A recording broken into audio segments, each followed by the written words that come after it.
Hi, this is Michelle Adams with the Law Office of Michelle Adams, and I never know when I'm going to come across something related to estate planning.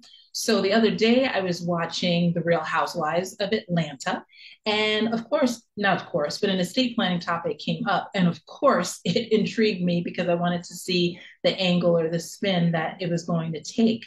And without going into all the details, the big aha or takeaway is that if you were planning to leave money in trust to your kids, it's tempting, of course, to want to name someone like your spouse or a good friend as the person who is going to manage the money on behalf of said child. And that said, you want to make sure that everyone is on the same page as it relates to how the assets are to be spent. So, in this example, you had one person who was a little bit more loose with the money and thought that there should be liberal provisions as it relates to how assets and when assets are distributed to the kids. And then you had another person who was a little bit more restrictive.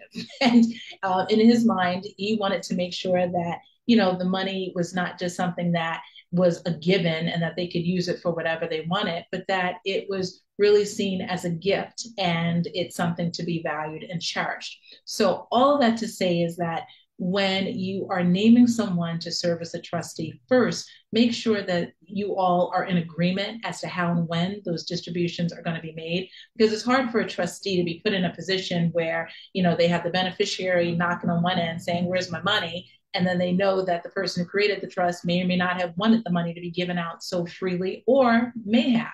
The big point here is to make sure that you are clear with what your instructions are so the trustee has some guidance as to whether you want very liberal provisions in place or do you want to be more restrictive with and how the money is being distributed to the beneficiaries. So I hope that helps. Again, I am Michelle Adams with the Law Office of Michelle Adams. And please leave your comments below. Are you on the more liberal side or are you on the more restrictive side? Inquiring minds want to know. If you have any questions, feel free to reach out to me. Also, please log on to my website at coloradofamilylegacy.com, where I post blogs regularly about topics such as this. Take care until the next time. Bye.